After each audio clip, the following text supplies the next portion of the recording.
Thank you so much for joining us. We really, really appreciate you and appreciate your interest in this incredible topic. And I wanted to introduce myself. I'm Dr.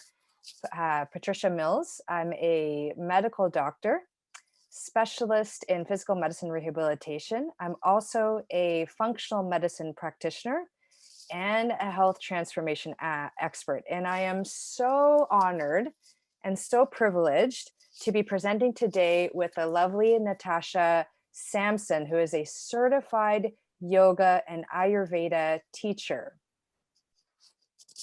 Yeah, thank you, Patricia. I'm so excited to be here as well.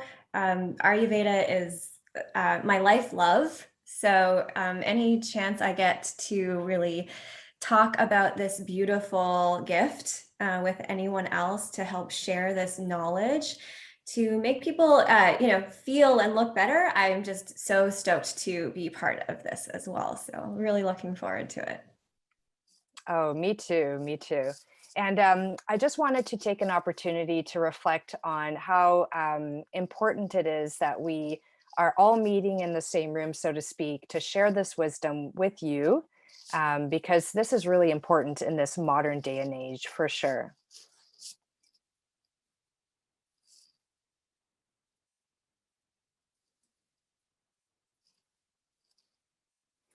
So, wisdom for women, what is this all about? We have gotten to the point now where we have the benefit, we're so privileged to have the benefit of um, thousands of years of knowledge from ancient medical systems like Ayurveda, which we're going to be diving deep into today, as well as from cutting edge science, right? So, and what's really neat is that there's definitely research from very, very high quality institutions, universities typically, because pharmaceutical companies are not going to be the one doing this research. It's usually institutions that are funded through the public and through donations and through the government that are looking into this kind of research. And for example, with Ayurveda. And there's certainly an intersection where that ancient knowledge from Ayurveda is intersecting with the cutting edge science. And that's where we're focusing in on today, is that intersection, so that you can rest assured that the knowledge that you're getting here is vetted by science. It's either going to be vetted by some kind of physiological science, like how the body works, like our understanding of that, all the way through to things like randomized control trials, which is the new paradigm of vetting, information, is taking different groups of people, randomizing them, and giving them one thing and not the other group not, and seeing how they do differently. So this is really powerful information. And remember that no matter what stage of life that you're in, whether it's something that's relevant to you or a family friend, a family or a friend, you can always take this knowledge and apply it. And you'd be surprised in what areas of your life this will become relevant. A big thing also when we talk about Ayurveda and we start to share this knowledge with people, they think to themselves like, oh wow, this makes so much sense. Like this is so logical. I really get that because really, we have this innate, deep, like foundational and almost primal knowledge within us that is just kind of hidden or forgotten with our distractions of the day. And so, what's really beautiful about bringing these two sort of um, branches together is that we can show you that the things that we kind of know innately and know that are good for us, and if we listen to our intuition, that this is actually backed by modern science. And so it's really exciting to bring these together to get that sort of realization as we move forward. So true, Natasha. I love that. So we're just going to start with a little bit of history on what Ayurveda is. And so some folks, they try to learn about this on their own, and they've heard the word, or they heard this word dosha and little bits here and there, and they know that it's ancient, they know that there's wisdom associated with it, but it can be a little bit hard to access, and searching on the internet can sometimes be a little bit daunting or frustrating because it doesn't necessarily seem clear. And so what we plan to do by the end of the session today is make this very clear for you, that you can go home today and implement these fundamental things today so that you can start feeling better tomorrow. So we're really excited to really make this amazing science very like reachable and accessible for you today. So we're going to start with just a little basic history. So the word Ayurveda is a Sanskrit word, and it breaks down into two words, Ayur and Veda. And so the words are broken down to life, Ayur meaning life, and into knowledge, Veda meaning knowledge or science. And so when you really put these two words together, Ayurveda brings us the knowledge of life. So it reaches out to all aspects of life, not only our manifested sort of physical body, but also our mind, our environment, and everything around us, a real holistic approach to our life and understanding life and bringing that into awareness so that we can have a healthy and happy life. So this ancient science is more than 5,000 years old, and it really emphasizes like good health and prevention. And we go through treatment through lifestyle, which means our diet, our environment, our exercise, yoga, meditation. Yoga is our sister science to Ayurveda. We talk about massage and even go into herbs and natural remedies and even more advanced sort of remedies and surgeries and applications as well. But we're going to stick to the basics today. So we're looking at a science that has had thousands and thousands of years of observation, and it was provided by generation to generation. It started over 5,000 years ago, and it was only written down closer to 3,000 years ago. So it's pretty amazing that this information was able to be passed on for so long and then finally written down. And so what I have here is just this sort of timeline and process of how Ayurveda just brings this fundamental knowledge to us. And so these Rig Vedas are these ancient texts of knowledge, and they span from not only health and wellness of the body, but the stars and architecture and so much more. And this dialed sort of information was almost downloaded to these ancient sort of seers who were in deep meditation. Which may sound a little funny, but if you are on the path of yoga and meditation, you've come across this idea before. The knowledge was written down into these different philosophies, Samkhya philosophy being a philosophy of numbers and calculation. And this is a bit of a chart that shows us how consciousness or universal consciousness has been manifested into what we know as matter today.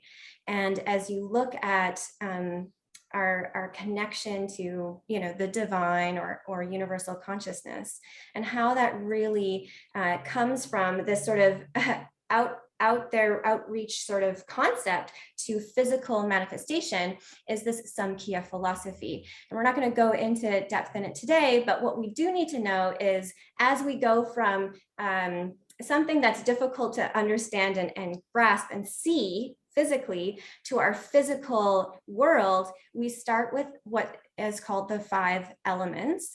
And there's a 5-element theory. So we break everything down into these Pancha Mahabhutas, which is called in Sanskrit. So Pancha meaning 5,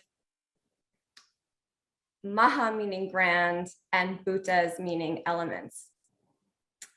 So with this 5-elemental theory, if you look at anything like a cell or an atom, we've got the 5 elements. We're talking about earth, water, fire, air, and ether. So even if we look at a cell, we've got the structure of the cell, we've got the vibration, the heat, or even an element that the bonds, the molecular bonds have the structure and heat that brings them together and movement. And so you can really see how the elements are within any sort of aspect of life. And so when we take it all the way down to looking at everything with our sort of Ayurveda goggles on, we really start with the 5 elements.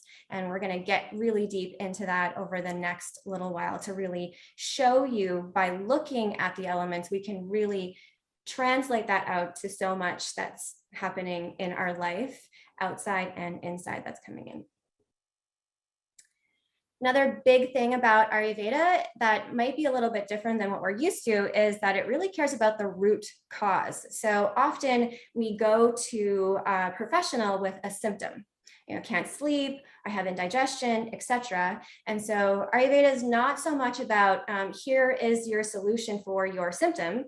It's really about digging down deep to find out what caused the original symptom in the first place. And that can be anything from what you're eating to, wanting to have a level of control in your life because of a situation that's happening. And we don't know which one that is without asking more questions and really digging down deep. And that's a beautiful thing about it, is that it's not a quick, fast, easy sort of solution, because when you do find the root cause, that's when you can really make changes. I think that's really beautiful because the link with Ayurveda and traditional Chinese medicine, one of them, first of all, they have also the elemental theory. They also have their elements. And they also do root cause and functional medicine. What I love about functional medicine, which is now my major passion in terms of the medical approach, is that it also is root cause medicine. So you see that there's these commonalities amongst these traditions. And the closest thing I've ever come across to this kind of approach to health in the Western medicine culture is functional medicine, which is why Ayurveda was just so fascinating to me. And I love to see the parallels that come up when I'm doing my functional medicine training and learning with Natasha and seeing the research on it, how the two kind of really intersect. It's really quite cool. Yeah, it's so fascinating. When Patricia and I get together, we're just like talking and getting so excited about the parallels. And it is exciting to know that that this can really be proved by modern functional medicine. So moving on to like, what is health? When we're talking about Ayurveda, Ayurveda actually has this definition of health. And in the West, it's sort of been accumulating towards this full, I feel, a full holistic definition. And in Ayurveda, many, many, many years ago, they've decided that you need all of these elements really in line to feel and look your best and feel like a healthy, happy person. And so they break it down to these couple of aspects. So the 3 fundamental humors of the body, which we'll learn about, making sure that our digestion, absorption, and elimination is working efficiently. And that's not just what we eat, that's also everything that we're digesting from our different sense organs. So are we digesting what we eat, what we see, what we hear, what we're touching? And so if we can have efficient digestion of everything that's coming in, then that's really part of promoting a nice and healthy sort of mind and body. Now, with the digestion, we also need proper elimination of all of the waste that's being taken out. So that's part of it. And we have waste through our feces, our sweat, our urine, there's our crying. There's lots of ways that we actually like release these toxins as well. And in addition to what comes in and what goes out, that stuff that happens in between is the nourishing of all of our bodily tissues. And that will affect our mind as well. And because our mind and our digestion and how we are actually nourishing all the tissues in our body is going to have an effect on the mind. And so we talk about having our sense organs and our motor organs, as well as our mind, in a happy state. So all of this is included in the definition of a healthy person, because it is mind, body, and spirit. Yeah, I love that. It's like the saying, you are what you eat, absorb, assimilate, and don't eliminate, for better or for worse. And you can have mental indigestion as well, which is very important in this day and age. Absolutely. All right, so enough with the history. We're going to get right into getting you to understand the fundamentals of Ayurveda so that you can apply it today. So we talked about that sort of manifestation of consciousness into matter, and we start with the 5 elements. So here we have the 5 elements: earth, water, fire, air, and ether. I start at the bottom because it's a little bit easier to understand the aspects and the fundamentals when we talk about something substantial that we really understand. So I'm going to start with the earth element. And what I like to do is just take a moment and think about qualities of the earth element. So some qualities of the earth element are going to be heavy, dense, cool. What are some of the qualities that you might associate with the earth, like an earth element? So if you continue on with that sort of grounding, heavy, stable, sort of unmovable, qualities that the earth element can provide, can you think about how these qualities could also be found in a personality trait? Someone who might be grounded or stable, have this like good memory, those people that are just, you come and see them and that you can like exhale, those like mama bears, those folks. Very nurturing people. Absolutely. So that nurturing aspect. Can you think of maybe some foods that would have the qualities of heavy, dense, thick? I'm thinking sweet potato. Absolutely. So our root vegetables, root vegetable stew, like let's just add more like thickness and oil to that, our oatmeal, those kinds of heavy, dense, thick, oily foods are also associated with the earth element. Let's take it up to another aspect of our life. So what about exercises? Can you think of some exercises that might have those qualities of stability and heavy and sort of, strength building? Weightlifting. Yeah, absolutely. So our kinesthetics, our weightlifting, all of those kinds of those exercises that are going to build that strength, that steadiness in the body. What about habits? Are there habits that might be heavy and dense and thick and cool? Oh, that's a harder one, I feel like. This is the one that I really love. So some sort of habits on the lazy side would be being sedentary and heavy and dense, maybe binge watching our TV shows,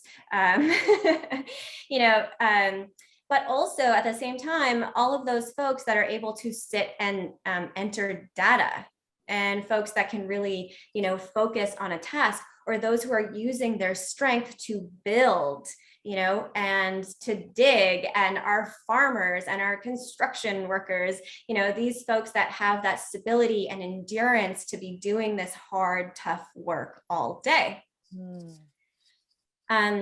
What about some maybe imbalances that could be associated with the heavy, dense, thick sort of qualities? I'm thinking, like you mentioned, unmovable, so really stubborn.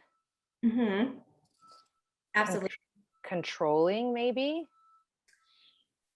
It can be, rather than controlling, on the same line as stubborn, we would be like, unmovable, having a difficult time, like, changing their mind or accepting something new. Yeah, but also, nurturing. It could be that heavy, dense depression, could be an imbalance that would come with that earth element. But also, like we were saying before, sort of a nurturing and loving and, forgiving sort of, maybe we'll see some qualities. But what about physically in the body? Can we think of heavy, dense, cooler physical imbalances that we might have? Um, Cancer comes to mind as something that's really heavy and dense. Yeah, absolutely. So we're looking, at a weight gain, maybe lethargy, some cancer, that heavy sort of dense, like, in the lungs that can happen. So what I'm getting at is that if we really put on these like Ayurveda goggles and look at everything when it comes to the elements, we can start seeing the elements in all aspects of our life. Mhm. So we'll move up to the water element, again, with the same sort of idea. What are some qualities of the water element? I think of like flowing, going with the flow. Absolutely. So someone who might be more yielding, someone who can go with the flow, someone who is okay with changing plans. Um, some foods that would be associated with these qualities of maybe cooler and mobile, liquid sort of qualities would be our soups Mm. and our fruits and vegetables that have a lot of water content, Mhm. like a cucumber or a grape, as an example. Some lifestyle choices or habits might be those who like to move around or people who like to have different things happening in their day. So sometimes these like team leaders or teachers can have a lot of this earth and water element in them because they're grounded and nurturing and offering, but they can also kind of change gears and deal with like the questions that are coming from the students and going in different directions. Mm. Yeah, and then also with our nursing staff, right? These people who take care of us, they have to have these earth and water qualities to not only nurture, but also like on a dime, like know how to like change and go with this new sort of program based on what's happening in front of them. So some imbalances that could be associated with the water element would be, actually retaining water. Like the lymphatic system, getting like swelling of the tissues with backup of things like the lymphatic system or inability of the kidneys to clear Absolutely. water. Mm. Perfect. So moving on up to the fire element, what are some qualities of fire, of the fire element? Like vivacious, like sharp, Absolutely. um, bright, Hot. hot. Yeah. So a hot, sharp, light, sort of spreading, right? Fire spreads. So can you think of some fire traits that would be in the personality? So a person that would have, a fiery personality, maybe sharp. This is where the controlling would come in. Temper, yeah, I'm seeing temper. So I'm seeing a lot of this hot, sharp, but also very passionate. They make great leaders. Exactly. Yeah, love it. Thanks, Jen. Amazing. Yeah, bold. They're the ones that are standing in front, right? And they're fine to stand in front because they have that like fire in them to make change.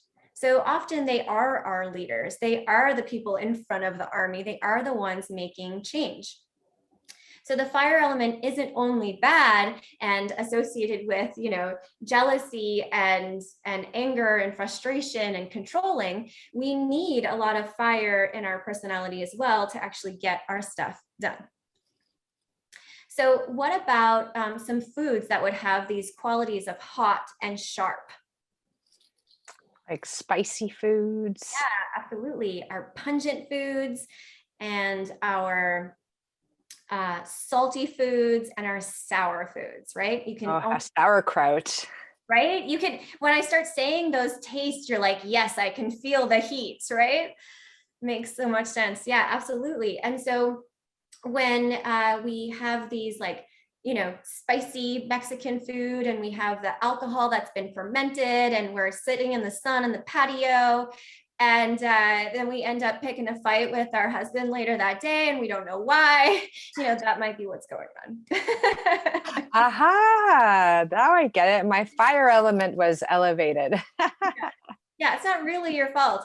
That's why, in the Mexican restaurants, they have all of the lime and like the cooling sort of little additives and that they add so that you can help balance your meal a bit more.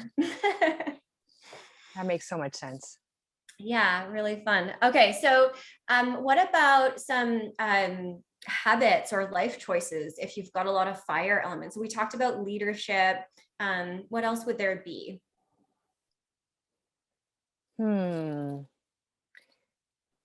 guess speaking your mind. For sure. Other ways that the fire element shows up in our habits would be, in sports. So if you look at any, competition, right? So if we look at any athlete, those athletes tend to like go, go, go and burn bright and then burn out, just like a fire does, right? And so putting all of this extra fire and trying to accomplish 110 things, or having a fire element person often has these unrealistic expectations of themselves and others, and reality is down here, and in between is a lot of pain. And so that is the kind of crutch of a fire element person, is that what is actually realistic, because they want to go and they want to prove, and really it has a lot to do about feeling loved. And so the fire element needs that love and compassion for themselves and others. Yeah, I love this. Enthusiastic, competitive, fierce, perfect. Right. And so what about some imbalances that might be associated with the fire element? Oh, for me, I like rashes, like that fiery red rash that can come Absolutely. up. And it spreads, right? The fire Yes. spreads, the rash spreads. And then whole body inflammation. Anything with an itis, actually, it has that inflammation associated with it. So if you find yourself or someone with that itis, take a think about, well, what is the foods they're eating? Do they have lots of sour and pungent and salty foods? Are they really competitive? Do they have unrealistic expectations? Are they go, go, go? What are some other places where you're seeing the fire element in their life holistically that might be manifesting as this fire imbalance? So, yeah. I'm just laughing because I feel like that's me. I'm always trying to balance that fire. Yeah, absolutely. So your fire babies in your life, you can like give them like a cookie or maybe some cucumber water or those kinds of things. Yeah, so all of that heat, the acne and the rashes and the itises, and those might be associated with some excess fire that needs to get out. So the air element, we're going to move on. We're getting a bit lighter as we go up the chain here. So what are some qualities of the air element? I think like mobile, like moving around, like not staying one place. Absolutely. Fun, happy, love it. Lightness. Yeah, so some qualities of the air element are going to be light and mobile, like we talked about. And air is dry, right? The only way air is moist is if there's water in it. So air is very dry. That's one of the main qualities of the air element. So dry, light, and mobile. So just like all the other elements, we can look on the really upside of those three, and we can look at the downside of those three.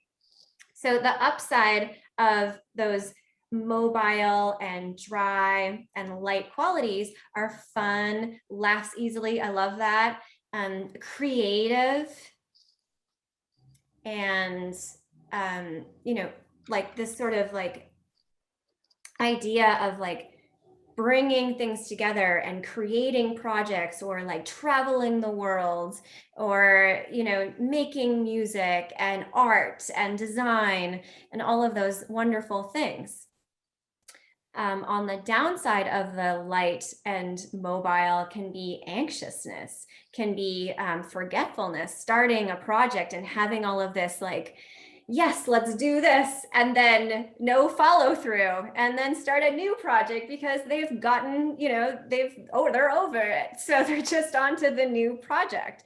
So like our air babies really need to match themselves up with a fire baby to like get the work done, and then an earth baby to just make sure that someone's actually getting the work done. So we've got our three major components of our project for success. Yeah. Okay. So what about some habits that would be associated with the qualities of the air element? A habit. I'm thinking of distractible, but that's not a habit. Well, it can be for sure. You can definitely Okay.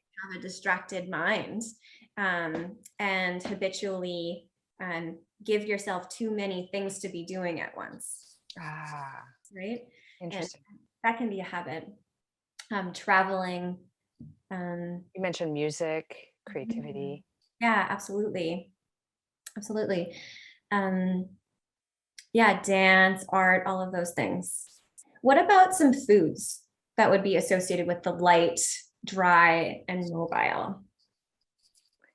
I'm thinking raw vegetables, like Ah, that's right. salads. Mm-hmm. Salads, raw, popcorn, or rice cakes, or any like granola, anything dry and crunchy and rough, basically.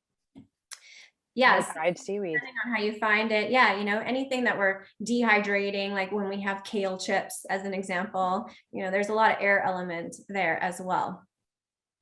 And cold, right? So anything that's going to be raw and cold, so like our iced drinks. So if you see the folks that might be in a raw vegan restaurant with their raw, crunchy, dry foods and their cold iced drink in the wintertime, it's very likely that that person has also the composition of a vata person and has that like creativity aspect of them, or might be a musician, or an artist, and all of those things. You can just visualize them, and they probably are tall and lean and like have these like eccentric things about them that really like that are also qualities of the air element. It just kind of all comes together in this beautiful package. Interesting. And I guess if you have too much of it, that's when you get the air imbalances. Yeah, exactly. And we're going to get to that later.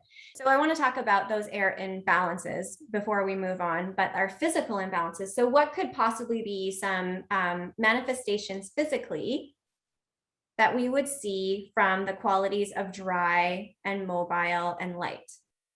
Hmm. I'm thinking of, oh yeah, dry skin. Good Mhm. one for Yeah, sure. Rough, dry skin. And I'm thinking the brain shrinking, like more space in the skull, like the brain kind of shrinks down, it loses its moisture, so it's just more air. yeah, absolutely. So what would be some imbalances associated with that? Like what would that manifest as? Dementia Mhm. or Alzheimer's. Absolutely. And even like air in the bone, right? Our osteoporosis, we actually have pockets of air. You know, Right. we're seeing air in these different imbalances. So it's not only our constipation, our dry skin, or dry lips, or those kinds of things. It actually is found in more of these more intense sort of imbalances as well. So I'm hoping that you're starting to put together this picture of looking at maybe what you might be feeling, whether it's anxiety or frustration or depression, or if you're having these imbalances of constipation or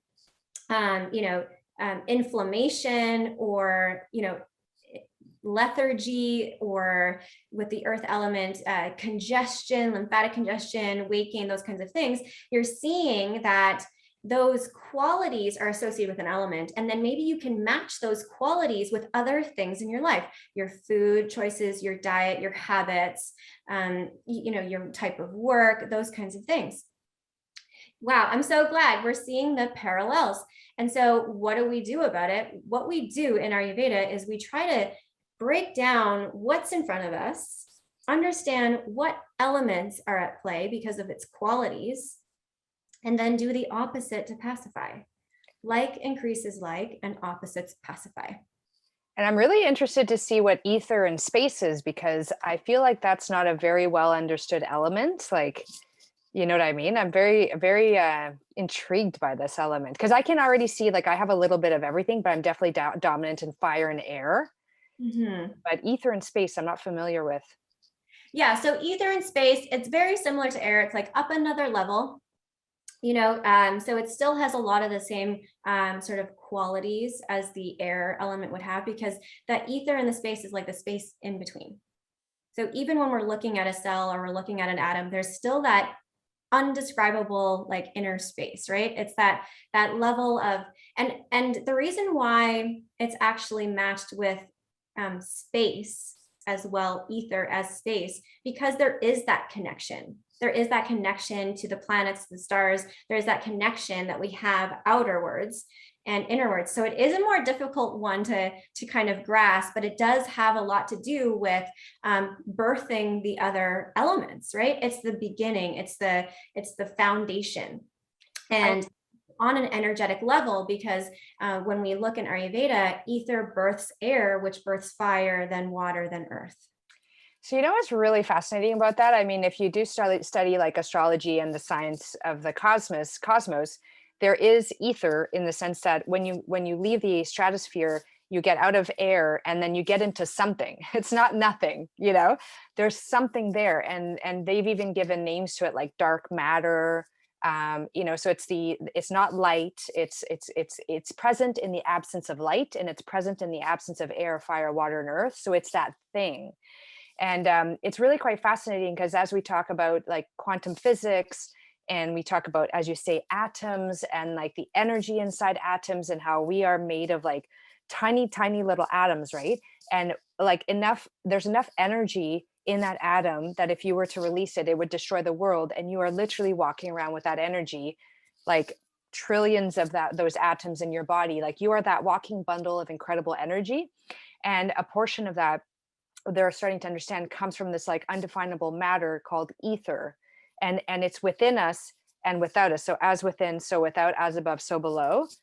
So I'm just fascinated by this concept of that being an element that Ayurveda recognized way back then. You know, like, I don't even this download that these meditating people got, being so in the presence of now, so tuned into the present, that they were able to, like, I'm thinking, connect to the source that has all of this information down there. And we all have the capacity to connect to it.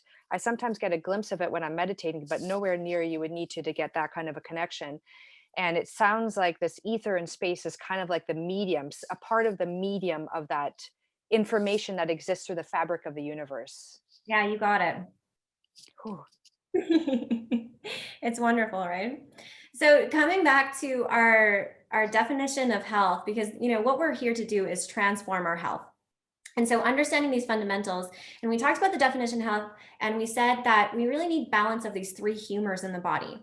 And the three humors in Ayurveda are Vata, Pitta, and Kapha. And sorry, Natasha, ether and space, can you give us some ideas as to the qualities, briefly?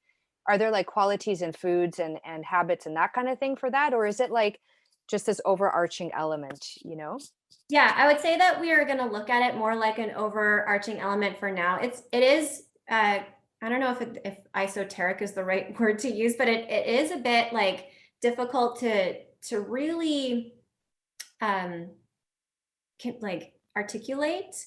It does have those light qualities, and it's more of sort of what we say in Ayurveda, like a sattvic sort of idea, where there's the qualities calm is associated with it, and lightness and presence and peace of mind, and those kinds of qualities. So we're getting like at a almost subtler level. So even like the quality of subtle is associated with the ether element.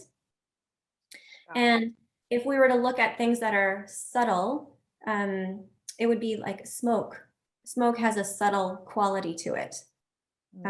So things that you can't necessarily see, but you might be bringing in to the mind and body. Is that Interesting. helpful? Yeah. Yeah. Great. So coming back to the three humors of the body, Ayurveda breaks them up into three, and they're really a combination of these elements that are in front of us. So the three major humors in Ayurveda are Vata, Pitta, and Kapha. So ether and air combine together in the body, and they create what's called Vata dosha. The word dosha means that which gets out of balance. A lot of people say like, oh, I'm Pitta dosha, and it's a bit of a misbranding of the word, because dosha is that which gets out of balance. And so what you're trying to say is, I have a Pitta like constitution, and in Ayurveda it's called your prakriti.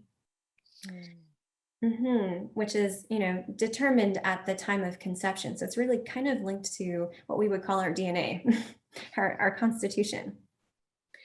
And so these humors, that which gets out of balance, are found in the body.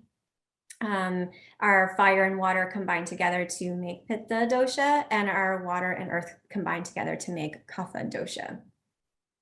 And so these three doshas manifest in the body physically as well. So Vata as air, our Pitta as our ability to transform our food into nutrients, what we're seeing into information. So that transformation sort of ability is Pitta dosha at play.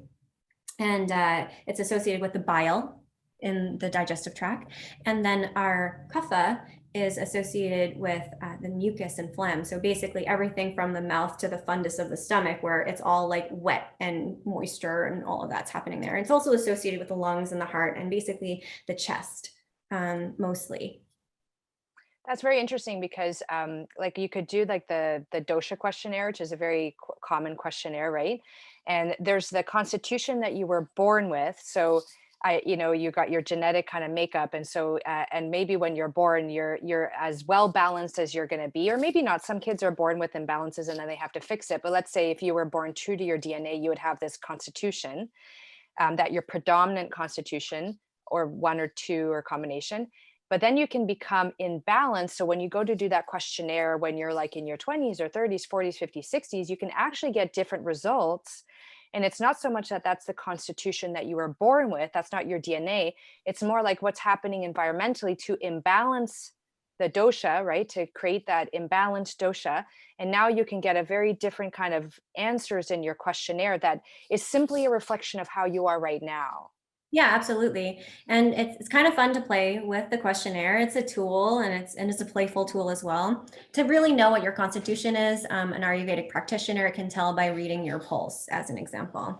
But these questionnaires are like step one, and lots of questions would be asked in a consultation to really narrow down what your constitution is, which is at the time of conception. Because remember, we don't have control over what our mamas are doing while we are in the womb, right? And so if they are out of balance and they have this like spicy tooth, and they are getting their nachos and salsa, several nights a week while they have you, then you might come out with a pitta imbalance. You might come out with a fire imbalance at birth, right?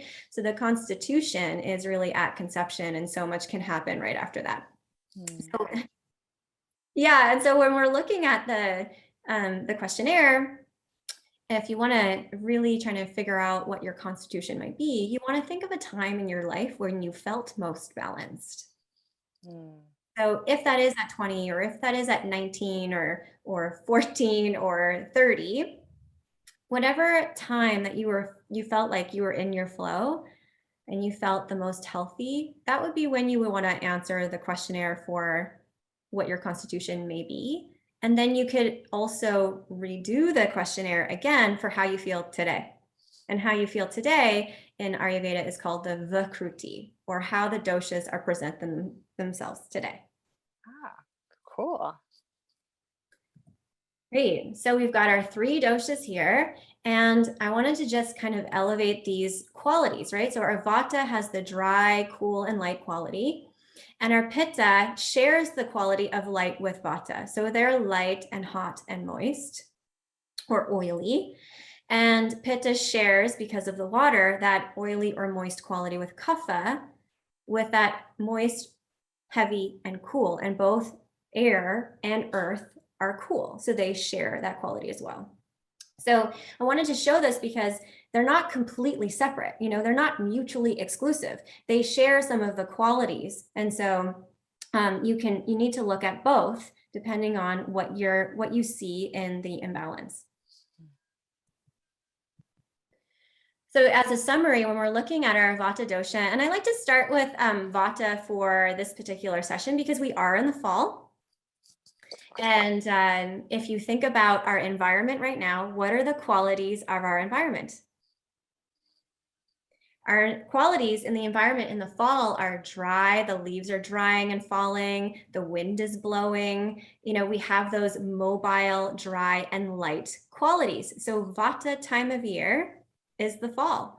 And that's where we're in right now. And during this time of year, if we are still eating our crunchy, delicious, dry salads and our raw fruit vegetables, and we're still buying watermelon from the store, then we're going to start to aggravate and add more Vata in the body because our environment is Vata and we didn't change our types of food yet. And so we're just going to start to accumulate Vata in the body if we don't make those changes, which is what we're going to talk a lot about today.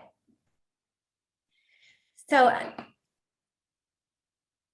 yeah, I find that really fascinating actually, because I used to keep eating my salads year round. I'm like, salads are so healthy. I should just eat my salad all the time. And now I had dry skin and, now I'm thinking, oh, yeah, exactly. And no. similar here, Patricia, because I do focus on healthy eating, a lot of people assume I eat salads all year round. And every time, every time I'm in the middle of the winter, I'm like, nope, thank you. I want all of my vegetables cooked, please. Totally. Yeah. So just to summarize our Vata dosha, so our qualities, we were talking about, the light and dry and cool. And we've got our creative people, enthusiastic, moving, also can be very scattered, anxious, forgetful, but also we were talking about inspired. So the aggravating foods that are associated with Vata are going to be the foods that have those light, dry, and cool qualities. So our bitter and our astringent and our raw and cold and our pungent foods are going to have those qualities of light. That makes a lot of sense. Yeah, and some of them will have the dry quality as well, astringent for sure, right? Like for those folks who don't know astringent, it's basically anything you put on your tongue where you feel like you need to drink something afterwards or have oil. So could you imagine having a baked potato with no butter or salt on it? Oh yeah, the nightshades. Yeah, the white potato. Yeah. Yeah, and popcorn with no butter and salt, or cranberries.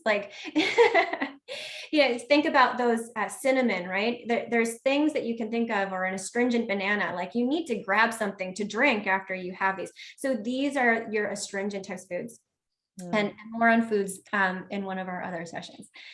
And then our lifestyle choices, our entrepreneur, arts, creative, big ideas, all of the things that are associated with our beautiful Vata baby.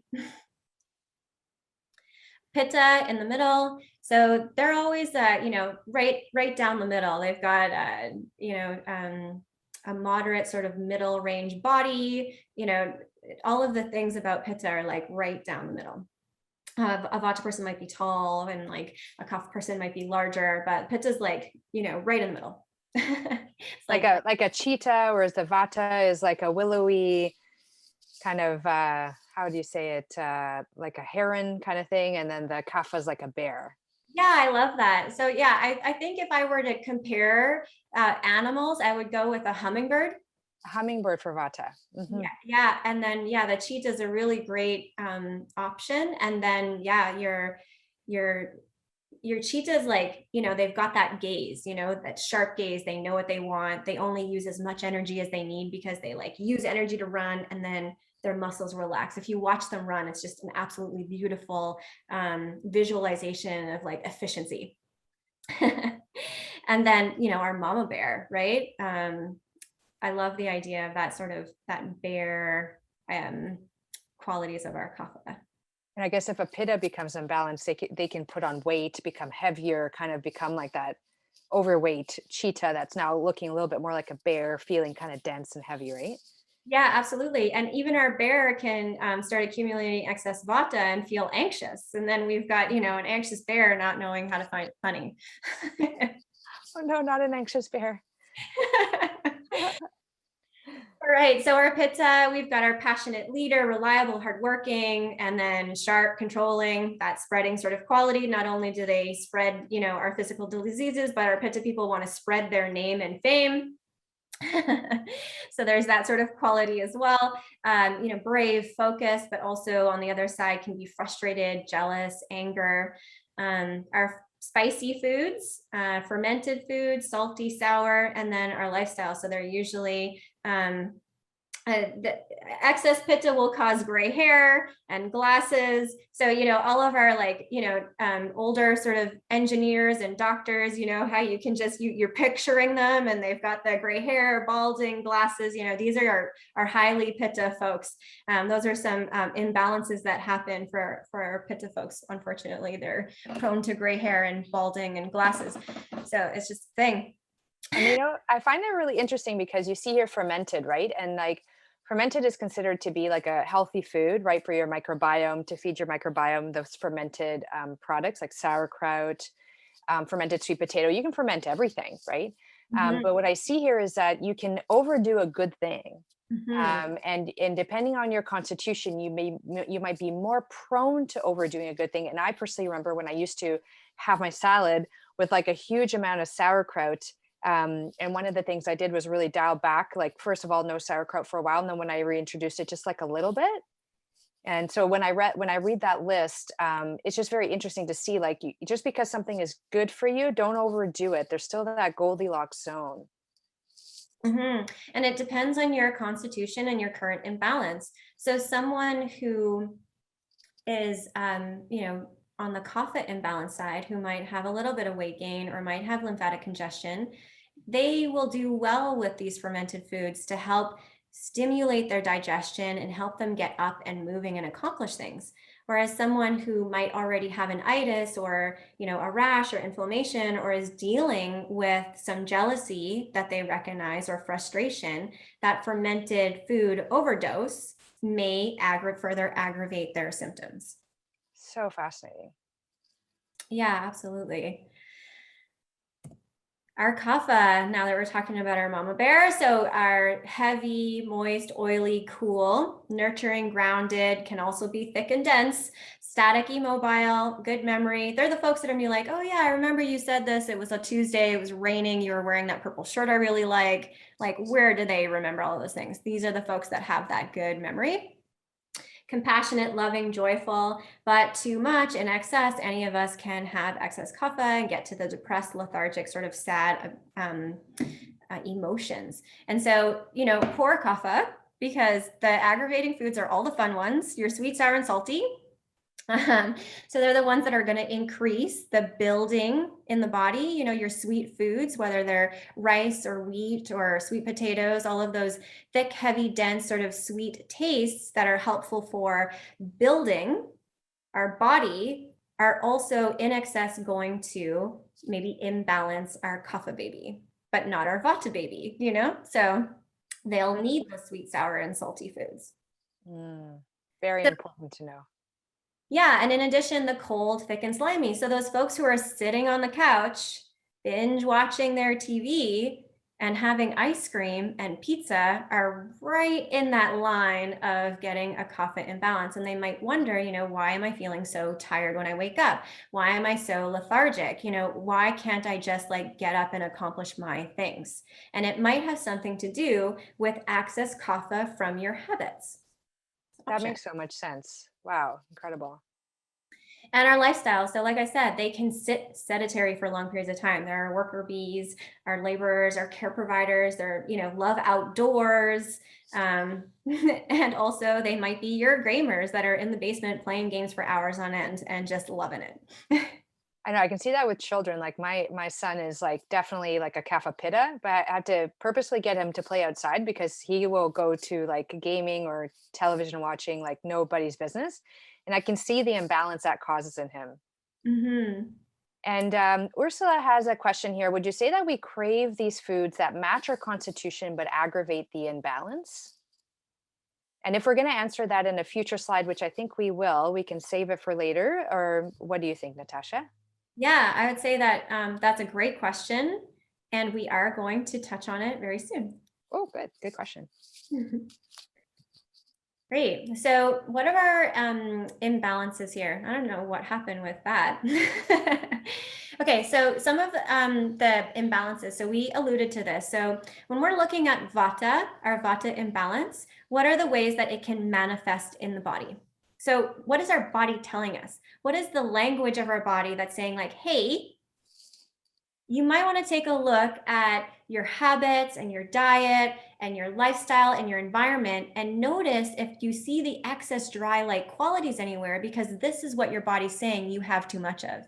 And it's telling you this when you see the dry skin, nails, constipation, poor circulation, weakness of muscles, spasms that you might have, cracking joints. And then as it elevates, then we will start to get the more serious imbalances. Yeah, I mean, osteoporosis is super interesting. And then the Parkinson's and Alzheimer's, like the drying out of the tissues, like osteoporosis is definitely like a brittle bone that's caused from a drying out of the tissues, like a loss of like that fat inside the bone and all the minerals, which is super interesting. And Alzheimer's, like if you do MRIs of Alzheimer's, their brain actually shrinks. And Parkinson's too, like they lose tissue and there's more air around there. So that's um, incredibly interesting because in Dr. Dale Bredesen, who is one of the leading researchers in Alzheimer's in the US, he actually published a paper speaking about Ayurveda and Alzheimer's, and he linked the Vata dosha imbalance. So your Vata who imbalances Vata, Pitta who imbalances Pitta, and Kapha who imbalances, Pitta who imbalances Vata, and Kapha who imbalances Vata. So the imbalance is the Vata. And he actually, in that paper, describes like how he puts into the categories of how all these different treatments, including nutrition and herbs, can be tailored, personalized according to the constitution that you started with, and then the imbalance of vata that you develop. And so it's really cool when the leading scientific researcher who wrote the book The End of Alzheimer's, which is amazing. And we'll do a workshop one day just on Alzheimer's for those who have a family history or concern, or family friends who have a history or concern. I love that. That's like a really beautiful example of the intersection of cutting edge wisdom and ancient science. Yeah, I love that. And when we both, Patricia shared the article with me, and I just loved reading it because it really comes down to the basics. If you understand what's going on with Alzheimer's, the dryness, the shrinking, it's associated with the dry and light quality.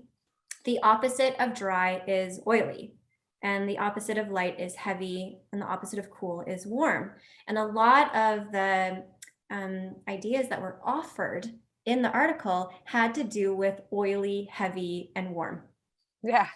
And, like get more oil in your diet, get oil on the body, get oil, like oil enemas and these types of sort of heavier types foods and warming foods. Stay warm, get cozy, put your socks on, get a blanket while you're on the, he wasn't saying these things, but like, this is me. Get a blanket while you're on the couch, and just keep yourself warm and cozy. Like these are the things that, our Vata person might not reach for. They're going to get on the couch and get their iced coffee drink a lot of time. Oh, yeah. Yeah. Yeah, and we'll talk about why that is actually in a few moments, which is also going to help answer Ursula's question.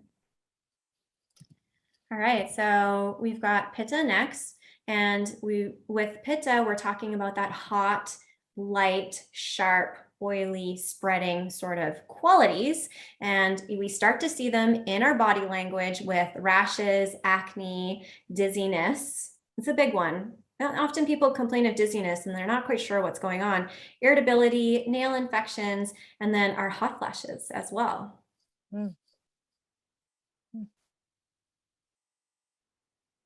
So on the more kind of serious side, we're looking at anemia and anything that has an itis, which is inflammation. And we talked about that a little bit earlier. So that inflammation in the body is excess heat, and that excess heat also starts to spread. Yeah, I see here, it can be inflammation of the tendons, which can be localized, like one side of the body or throughout the body. Colitis is the gut, so inflammation of the gut. Arthritis is the joint. Prostatitis, the prostate. Endometriosis, like the lining of the endometrium, the uterus, right? And then you can get the whole body inflammation, which downstream will eventually lead to things like cancer, diabetes, heart attacks, strokes. So this is a big one. And personally, like, the way that I presented a lot was the rash. And so I find that very fascinating. And probably if I didn't fix my imbalance, I would one day, going through menopause, have a lot of issues with hot flashes, right? So some of these are like dependent on your stage of life. So if you're like in your teens versus your 20s versus your 60s, you're going to have different things of these manifesting, right? You're not going to necessarily get a hot flash when you're in your teenage years. That would be something down the road. However, you can certainly get inflammation of different body parts. And I always say, like, for someone who has like a inflamed neck or an inflamed tendon, like forearm, or plantar fasciitis, yeah, it's one part of your body that's inflamed. But if your body inflammation is inflamed, it's like turning up the volume, right? And it'll make that locally inflamed area even more painful. And I'm glad you brought up the different stages of life, because also each stage of our life is associated with a dosha. So we have our like kapha stage of life when we're born and we got lots of mucus and we're a little bit chubby, and then we've got our pitta stage of life when we're hit puberty through to menopause, where we're accomplishing goals and collecting things and getting a house and getting married and like getting a job and getting our education and et cetera, et cetera, et cetera. And then we have our vata time of life, which can be a time of like dryness for most people. Mm. And the time that if we're not paying attention during our pitta time of life, we're accumulating all this excess heat right around menopause is when these imbalances really start to show up in a big way, because we've just compacted all of this heat and now we're going into the dry part of our life, like when we were talking about before with like what happens actually in menopause and that sort of like new employee that shows up, right? And so in the pitta time of life, we will get those rashes, we get the acne, we get the dizziness, the irritability, and some infections. And sometimes we do start with itises, but right around that age is when, if we were accumulating all this excess fire from our exercising and like still working at 110% on the first 3 days of our flow, and like exercising every week and pushing and trying to achieve and not resting, that's all fire element. And then yes, you set yourself up for those hot flashes and all of the things that happen in the next stage of life. I just had an aha moment where pitta is mostly closely related to cortisol hormone. And then kapha seems to be more closely related to the insulin hormone, which is like the sugar relative. And I'm trying to think of what vata might be. So give me a moment on that one. But that's really interesting, because all of those things like hot flashes and itises, when you're like mismanaging your cortisol hormone, cortisone is the medication that they often give to help inflammation. And cortisone is the breakdown product of cortisol. So you're basically imbalancing your stress hormone cortisol. And what you described are all those habits that will increase your stress level, right? So how wonderful that Ayurveda had a way of like seeing that, but because they didn't have the blood test, they didn't know that there was this hormone related to it, but they could see that there was this pattern of imbalance related to these lifestyle and dietary and habits and mental mindset kind of ways of living that led to these conditions. And the science definitely shows that. It's kind of, oh, wow, mind-blowing.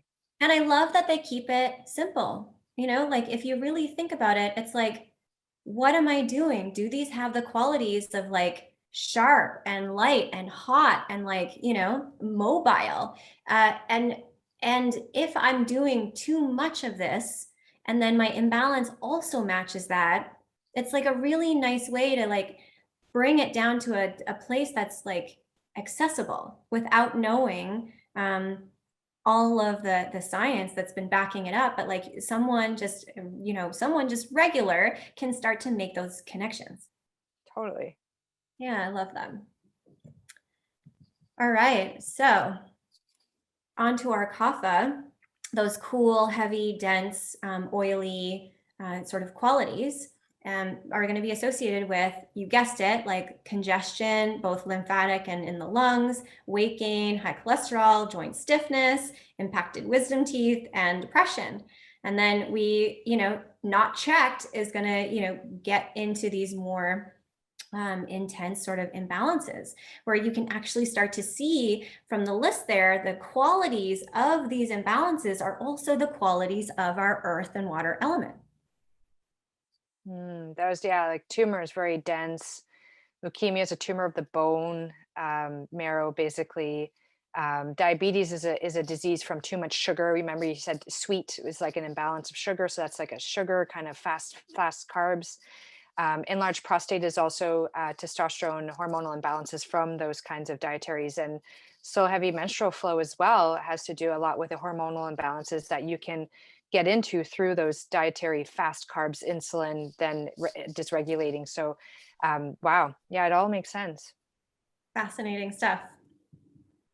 So to answer Ursula's question, here we're talking about what happens and how we go from healthy to a state of imbalance. And so in Ayurveda, we talk about 6 stages of disease. And the stages start in the digestive tract, where our humors sit. So our vata, pitta, and kapha, our air, bile, and mucus and phlegm, they sit in the digestive tract. That's their seat. That's where they're happy. That's their home. They like to be there. And then what happens is we start to accumulate excess dosha with our choices. So I'm going to pick on vata for now because we are in the fall. And so let's just say that we're in alignment and we're going into the fall season, and we've decided to continually eat our dry, crunchy, rough types of foods. And so we're going to start to notice just in the digestive tract what that's going to start to affect. So we might have gas, we might have constipation. Remember, gas, air element, constipation, dry. So we're starting to see these little sort of minor imbalances in the digestive tract. We're still in the first stages of disease here. And when that starts to happen to us, we might start to think like, okay, well, you know what? I really need to just take a day off, or I really feel like having stew for some reason, or, I'm not going to have my sweet sort of waffle breakfast and I'm going to have my, eggs or, these other sort of tastes for my breakfast. And you just start to make these changes automatically. And in the fall, nature gives us the antidote, which is just wonderful, right? Like what's available in the fall are like our roots and potatoes and sweet potato and carrots and like all of these things that are going to start to pacify this vata is like growing out of the ground and falling off the trees. And so nature's just like, here, eat this stuff and get into balance, but let's say we don't listen. Let's say we don't listen and it's the fall and school's starting and, there's all of these after school activities, and then you want to get on top of like, your own extracurricular activities, and you start meeting up with people, or maybe you move or you change jobs, or, all of this movement and mobile qualities, and you're still eating your dry, crunchy foods, and you're having your iced drinks still, and you're accumulating more vata dosha. So it starts to fill up, and there's not much more room left in the house. It filled all the beds. There's nowhere, air mattresses on the floor. There's nowhere else for vata to sleep. And they're like, you got to get out of here. So they start to leave the house, and they go around and look in the neighborhood to see if there's any open doors, unlocked windows, to see if they can just go nest somewhere else.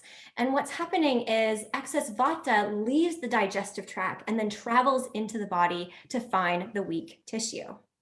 And when it does find that open door or cracked window, it starts to go in and make a new home there, which then disrupts the tissue. And it starts to say, hey guys, I found a great new place. Come on over here. And as we continue to add vata with our choices of diet and lifestyle and environment, we accumulate more and it fills the other house and it starts to accumulate there, really disrupting the tissue and then turning and manifesting into an imbalance. And then only when it gets to a place of like overload is when Western science says, oh, I can diagnose this. This is osteoporosis. Oh, I see. So what I'm hearing is that people, like various different people, can have a vata imbalance depending on your genetics. The weak link of your chain will be, for some people, it might be the bone, for some people, it might be the brain, for some people, it might be both, you know. And so one thing will like present first, and there's these progression, like stages along the way where that disorder is accumulating. And if you can understand your body language, you can see that it's progressing, and blood work and things that your doctor does in your annual checkup might not actually detect any issue. And when you explain the body language to them, they're just going to be like, oh, I don't know, like, you know, why don't you go buy some lotion at the store for your dry skin or whatever, right? And then but if you don't correct it, it keeps going. And then it gets so bad that now the blood work or the imaging or the DEXA scan for osteoporosis screening will show you that you have this full on condition now. And it's like, you missed out on this massive opportunity to create change, to reverse it. And when we were like reviewing this, you mentioned that at some point it's your body is giving you cues of how to correct itself, but there's a tipping point, you mentioned, at which point the body becomes so imbalanced that it actually starts to crave the things that make it worse. Yeah, that's right. And so around stage 3, so in the first couple stages of disease, you're noticing things in the digestive tract. So like we talked about, picking on vata, the gas or the constipation, and then it leaves. And so then you might be noticing the dry skin or the dry hair. But you're like Patricia's saying, I'm just going to buy some lotion. I'm going to get some conditioner. No big deal. I'm going to keep accumulating excess vata and just not pay attention to the body language signs. And then what happens around stage 3 is where it spreads and found the new house. Stage 3, between stage 3 and stage 4. And when it finds the new house and it's like, oh, we got new digs over here, that's when your mind starts to change. So at first, when there's accumulation and there's no more room in your house, you're like, wow, I need to do something about all the people I have in my house right now, you know? And so at that point, you start to crave the opposite. And so you want to balance yourself out. But then when it gets too much and overflows and they found a new place to go, your mind starts to crave to bring more vata because your tissue has been deranged. And now vata is in control over there, and it's asking you to do more things to bring more friends to the new house. And so that's right between stage 3 and stage 4, where you start to crave the opposite. So when we're looking at the question, like, are you trying to look at your constitution and balance based on your constitution? Or are you trying to balance based on your imbalance? We have a constitution. We might be a pitta person, as an example. But we might be having these habits associated with excess vata. And it may not be under our control, or maybe, we have a job that makes us fly back and forth all the time, or we're on the go. And then we have like lots of busyness in our life and we're accumulating lots of excess vata. So just because we're a pitta person, if we're not having a pitta imbalance, like if we're not noticing that we're really irritated and getting, inflammation and all the things, but we're a pitta person and we're starting to notice that we're getting constipation and we might be fainting and we've got dry skin and like all the things, then we've got a vata imbalance. And that's what you want to look at. You want to really focus on balancing vata back, keeping in mind pitta, because some of the qualities are alike. So you want to balance vata back. And you want to focus on that at the time, because this is something we're looking at on a daily basis. We're not just deciding like, oh, I'm pitta and I've got a vata imbalance and I'm going to be doing vata balancing things to just pacify this for like the rest of my life. And this is my new diet. This is not how it works. It's going to change as the season changes. It's going to change as our environment changes, as our mind changes, as our diet changes. All of these things are going to affect what imbalance that we're feeling at the time. So it's really about that body language and listening to the body and listening to our intuition and really developing that. Well, that was amazing because it brings up a few points in my mind that intuitive eating might work up to a certain point, and then after that, you kind of have to stop listening to your intuition because it might now be deranged by your imbalance, and you have to actually take a step back and look at it from a big eye view, and you may need to have some assistance with an Ayurveda practitioner or a functional medicine doctor or naturopathic person who has this kind of understanding, depending on what stage you're at, right? And there's a question that came up: do we eat based on the season or based on our imbalance? We're going to speaking about nutrition next week for a very specific reason, because this is a big topic. And so that was a perfect intro to the slide. Next week, we're going to be talking about nutrition because when you're speaking of nutrition, you're thinking about eating for your imbalance, eating for the season, eating for the time of day, eating for your current health condition, eating for your future health goals, eating for hormonal balance, eating for nutrient density, eating to not expose yourself to toxins and processed foods, right? The nice thing is that what you'll learn next week, what you'll learn with the next course, the next module in this course, which is the nutrition for fall, is how to put that all together. And you'll see that it can feel very complicated, but it can also become very simple. And so it's really exciting to know that this will be coming up, and it's the next module in this course, because it's not a one kind of slide answer. It's going to require the same attention to detail that we put into this workshop today. And I love this proverb: when diet is wrong, medicine of no use. When diet is right, medicine is of no need. I'll caveat that to say, depending on which stage you're at, that Natasha showed, you might need something to bridge, like to give yourself, like you might be in stage 6, and you might need a little bit of medicine to support you to get back to stage 1 and before. And then when you get your balance back, then I would say that medicine is of no need. But for some people, you do need a course of targeted supplements, or sometimes a prescription medication. If you're like so depressed or you're so tired that you literally can't get yourself off the floor to even cook a meal or bring it to your door meal service, right? Then there is a role for this. This Ayurvedic proverb is speaking to health prevention and promotion as well. Yeah, absolutely. And nutrition is such a fun and expansive topic in Ayurveda. And what we love about this is that a lot of times it has to do with like when you're eating, Mm-hmm. how Yeah.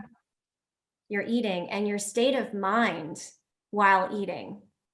Oh my And goodness, so true. yeah, and what are you gonna digest, assimilate, and absorb? A lot of us are focused on counting calories, or making sure we've got our vegetables. And I see here, like, do we need a dosha balanced meal? Do we need all 6 tastes that we're talking about in the meal? We're gonna talk a lot about this, in our next session. But just to give you a little information on it now, it depends, and it's frustrating, that in Ayurveda it depends. But knowing these fundamentals are really helpful for making those choices. So yes, is it great to have all 6 tastes, but how much of each taste? Well, that depends on your current imbalance. And so you can make this beautiful meal of a basic thing for your whole family, and then change the spices or the herbs or the condiments associated, or the amounts of each food, depending on your family's needs. If someone like Patricia's son is more kapha pitta, and she's having a meal with sweet potato, then he might have a little less sweet potato, and maybe her husband might have a little more sweet potato, or her other son, depending on their imbalance or constitution. And that can really help move things forward. So we're going to be talking about this and so much more in the next session. I wanted to serve this slide as a reminder that There's things from the outside in that you can do and things from the inside out that you can do. And when you listen to this, I just wanted to make sure you got the message that, let's say you're experiencing something like dry skin or a rash, right? Certainly Ayurveda has a lot of wonderful techniques that help you deal with the dry skin from the outside in. So the oils, and that kind of thing, like castor oil for a rash or sesame oil for just general nourishing hydration. However, if you're only dealing with it from the outside in, you're missing like 95% of what needs to be done from the inside out, because it's still kind of like a band-aid in a way. Yes, you are nourishing your skin and that food does get into your body. But if your digestive tract, for example, continues to be imbalanced, you're still going to get that inside out erosion, ongoing erosion of your health. And so it is important to just to be mindful of that necessary attention to the inside out approach. And that's why this workshop series includes the nutrition, the routines, which is how to eat, when to exercise, all those kinds of things, and sleeping, not just sleeping, but when to sleep. And so all of those things will be addressed as a necessary piece of the whole puzzle.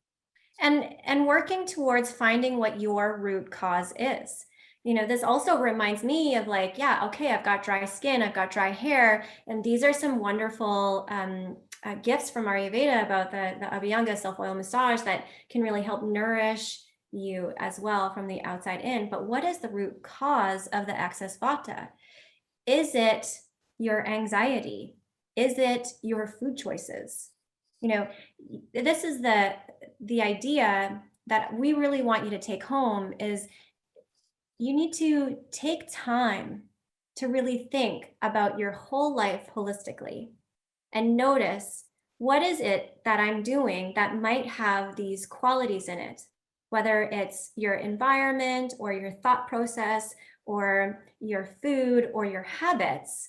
And through these 4 sessions, we're going to give you lots of tools to choose from, to be like, okay, is it my routine? Is it my sleep pattern? Is it my diet? What is it that's the root cause of these imbalances? And then once you know what the root cause is, then you can really work on it. We were talking about the 6 stages of disease, and like sometimes, yeah, you need herbs, supplements, etc., to bring you down from one of the higher stages to the lower stage so that you can use your intuition again.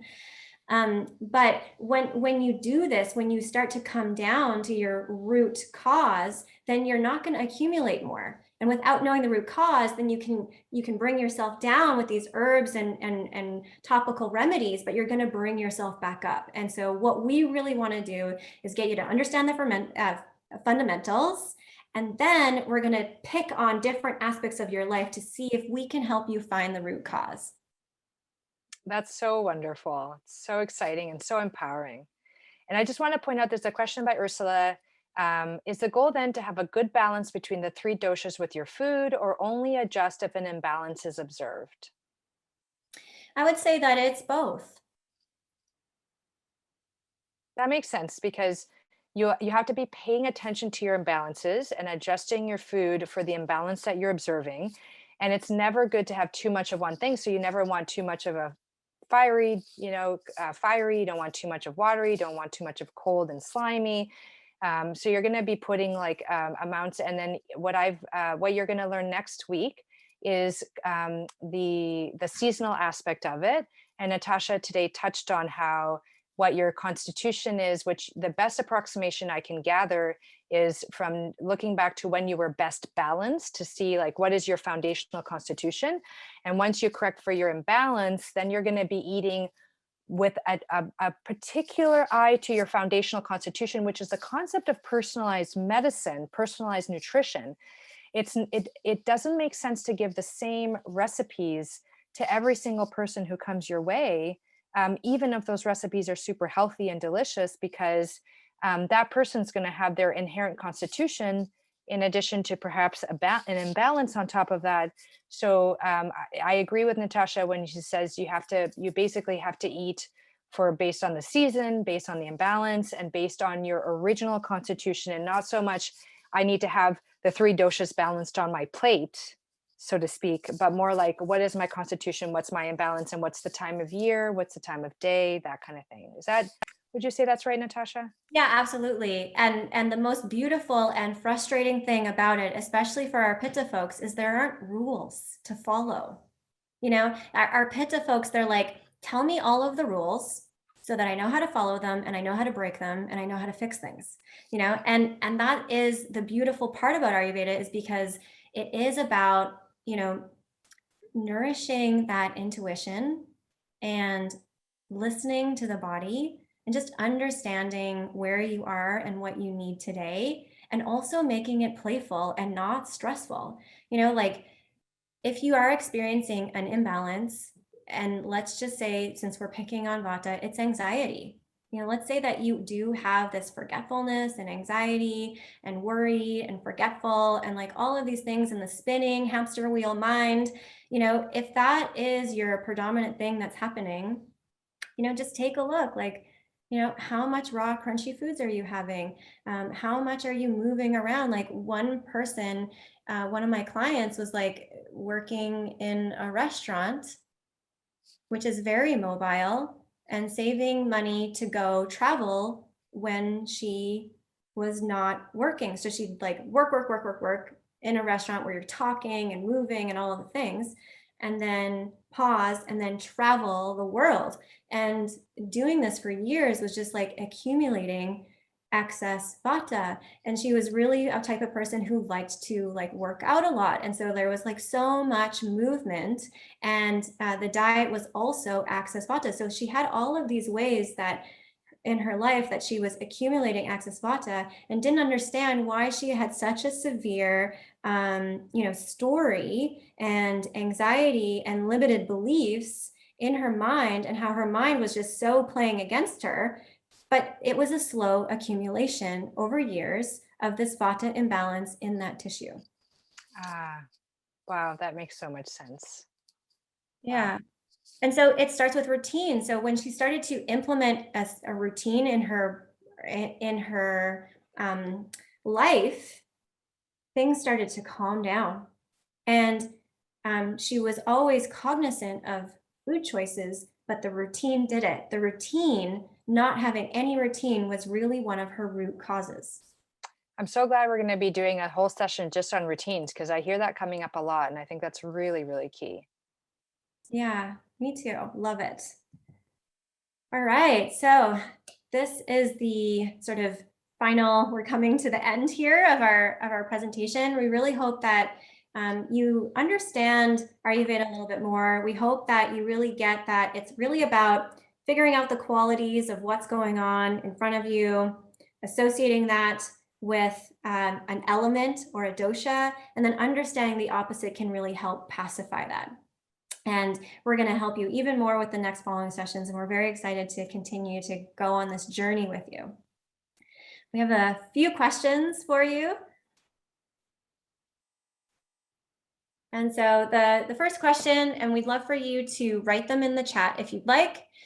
What's something that surprised you about today, and what will you take away? And what imbalances can you identify currently in yourself, maybe? Okay. And I see Jan can see that she has a kapha imbalance. Yes. Yes. I know that's a very common one I find these days for sure. Yeah. And is that you, Natasha, kapha?